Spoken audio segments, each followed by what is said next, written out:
لبيك اللهم لبيك. Assalamualaikum warahmatullahi wabarakatuh. Bismillahirrahmanirrahim. Saya Fadzila Saha, peserta sijil pengurusan Haji dan Umrah batch 12 Mei 2023 akan menyampaikan tazkirah saya berkenaan 9 panduan persiapan rohani yang disusun oleh Imam Nawawi rahimahullah sebagai panduan kepada para bakal jemaah haji dan umrah.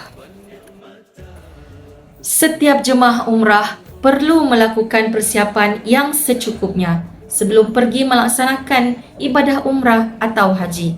Persiapan yang dilakukan itu bukanlah semata-mata persiapan dari sudut keuangan, barang-barang, dokumen, persiapan ilmu tentang ibadah. Malah persiapan yang paling penting dan paling utama ialah persiapan dari segi rohani, iaitu spiritual.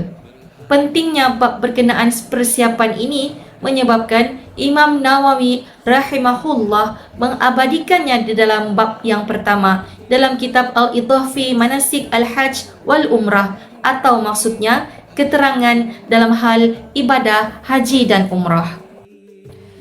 Imam Nawawi rahimahullah telah menggariskan 9 panduan persiapan rohani yang perlu diikuti oleh para bakal jemaah haji dan umrah. Yang pertama, tashih niat. Yang kedua, persiapan dari sudut bertaubat. Yang ketiga, mendapatkan keredaan ibu dan ayah. Yang keempat, menyediakan bekalan yang halal. Yang kelima, menyelesaikan hutang piutang sekiranya ada. Yang keenam, mencari teman perjalanan ketika menunaikan ibadah umrah dan haji. Yang ketujuh, menyediakan bekal perjalanan melebihi keperluan. Yang kelapan, membuat wasiat.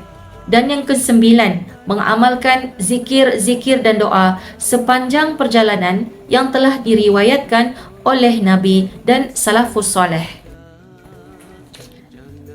Persiapan yang pertama menurut Imam Nawawi rahimahullah, iaitu persiapan tashih niat.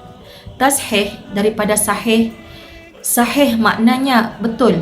Maksudnya memperbetulkan niat kerana Allah Ta'ala. Oleh itu, para jemaah bakal haji dan umrah hendaklah memperbetulkan niat menunaikan ibadah haji dan umrah semata-mata kerana Allah Ta'ala.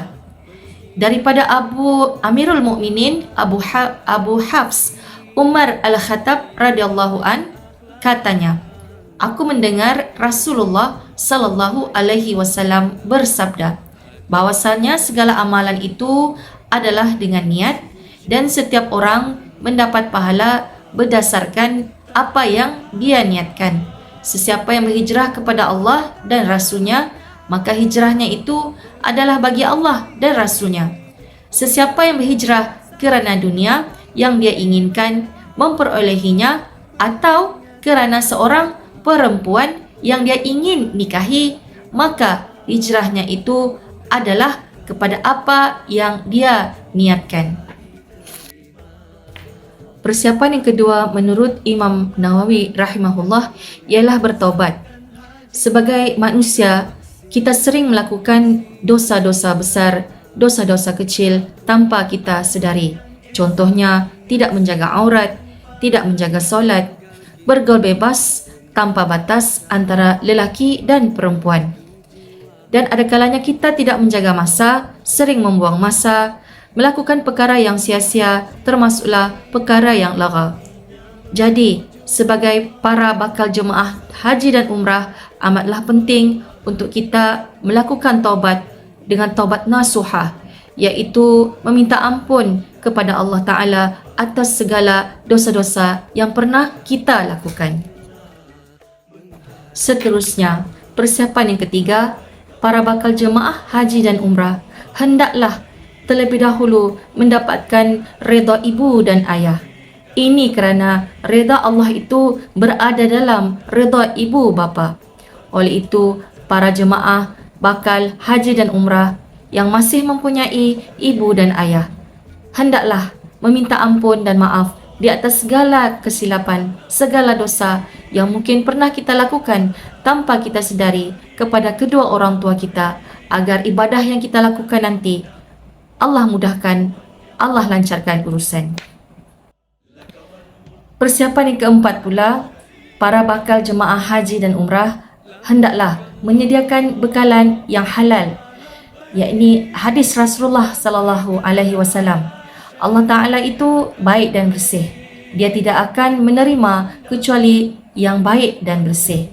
Oleh itu, para bakal jemaah haji dan umrah hendaklah memastikan bekalan yang dibawa ke Tanah Suci Mekah dan Madinah ketika menunaikan ibadah haji dan umrah adalah benar-benar dari sumber yang bersih, suci dan halal.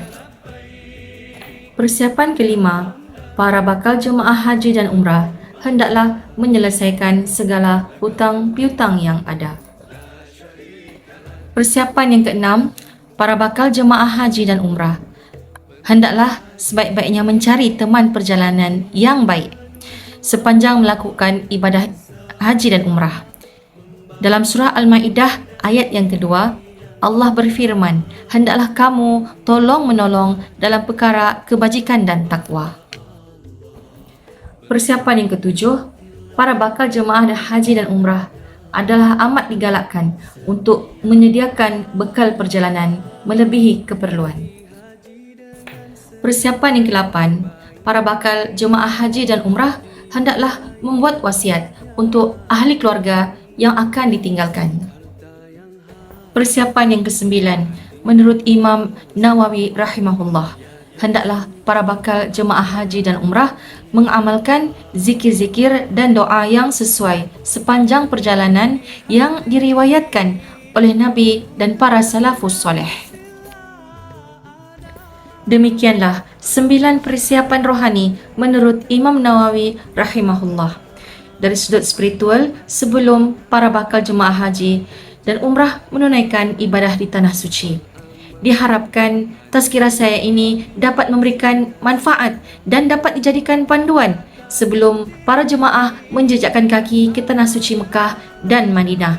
Semoga Allah menerima amal dan ibadah kita semua. Amin amin ya rabbal alamin.